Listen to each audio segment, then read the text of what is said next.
'Cause I've been everywhere, man. I've been everywhere, man. Across the deserts bare, man. I've breathed the mountain air, man. Of travel I've had my share, man. I've been everywhere.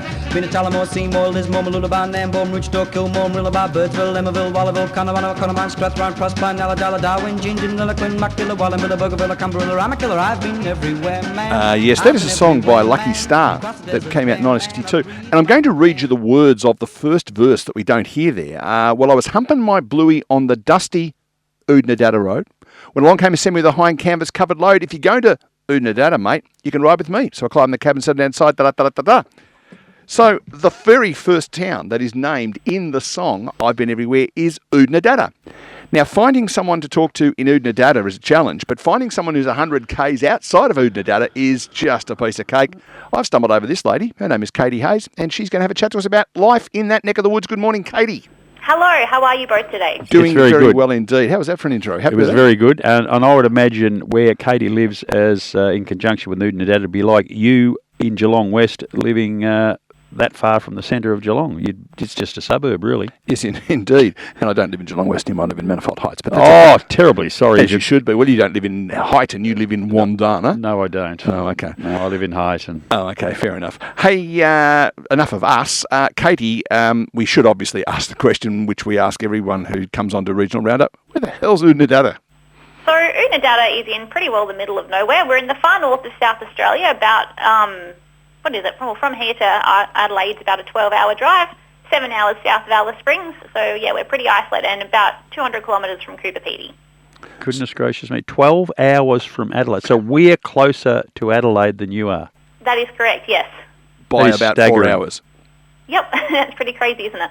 Oh. And I would have thought if you said, righto kids, in the car, off we go, we're heading to Adelaide, the first 100 k's mightn't be all that interesting.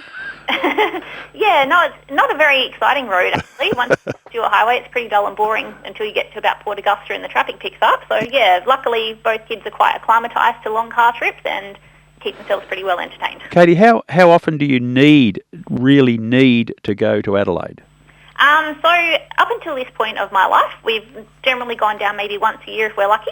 My eldest child has just started at boarding school in Adelaide this year, so I'd say there'd be a fair few more trips down over the next few years. And I know it's a silly question, but can you fly down? I'm not suggesting that Qantas have got a Oodnadatta International Airport, but can you jump on a small plane and get down there in a reasonable amount of time? Yes, thankfully Cooper Pedy, which is something further away from us in Oodnadatta, but not too far. It's only 3 hours away, yeah. Yeah, exactly. We do have a small airport in Cooper Pedy, and there are quite a number of flights between Adelaide and Cooper every week, which is quite handy. You got any cattle for sale over there at the moment? Not for sale at the moment. We've just been doing a bit of mustering in the area, just rounding up and seeing what we've got. But generally, sort of May, we start mustering, in earnest and rounding up ones that need to be sold. And give us a ring when they're ready. I know a bloke who's looking for some. Excellent. Looking for live ones or some steak? He's looking for some to kill. Brilliant. Yeah. Yep. Probably take 4 or 5 B doubles. Excellent. Now, we love, when we talk to people like you, we love, sort of getting some stats that shock the what's off people who live in Geelong who sometimes complain about having to go 10 minutes up the road. If you were to set out from the front door of your home to the furthest point of your property, how far would you travel?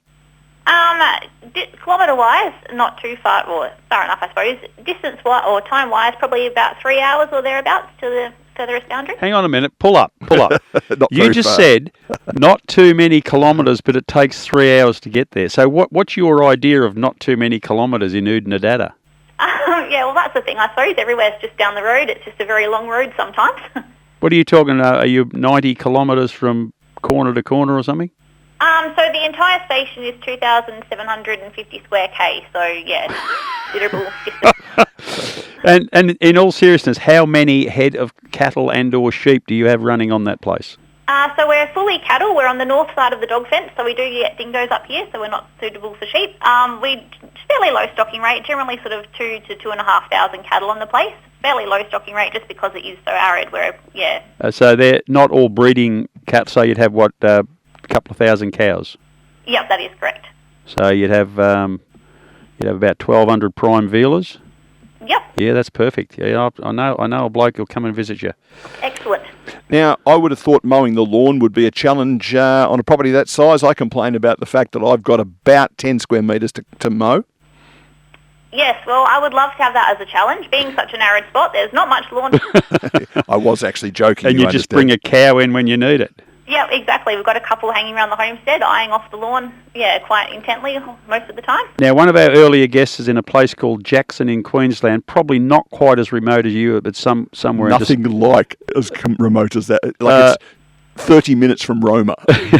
So they're excited because overnight, despite the Tully up the road's had 3 metres of rain this month, they've had 25 mil overnight, and they're really, really excited. How much rain do you get, and how excited do you get when it actually falls? Well, our average annual rainfall is 150 mil, and every time it falls, we will take it at any time of the year. We do quite like rain. We have a song for you. I wanna know, have you ever seen rain? Brilliant. We have, but not very often. So, in all seriousness, so if you were to get 50 mil of rain in a fall, say in April, would that be ideal, or what would be the ideal time for you to get a decent drop of rain? So we generally rely on the summer rainfall, although any time of the year is fantastic. Rain in April, it grows sort of more herbage and things like that, which does burn off once the weather starts warming up, whereas our summer rains seem to grow more grasses that hold on a bit better.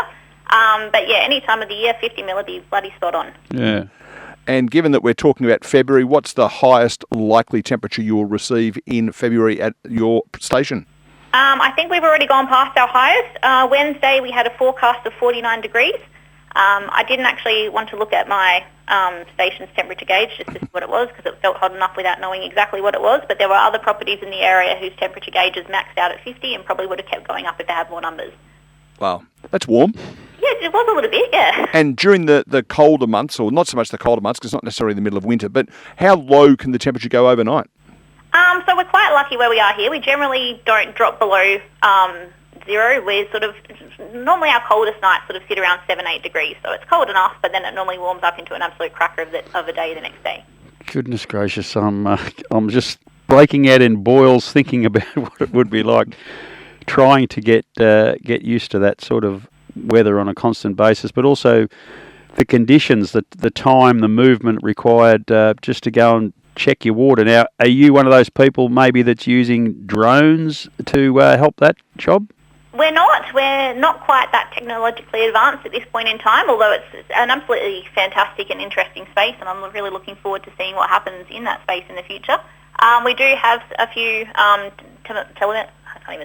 telemetry spots on some of our bores that monitor tank levels and things like that, but generally it's driving around at least once a week, more often when it's hotter and drier, and just checking all the bores in the car.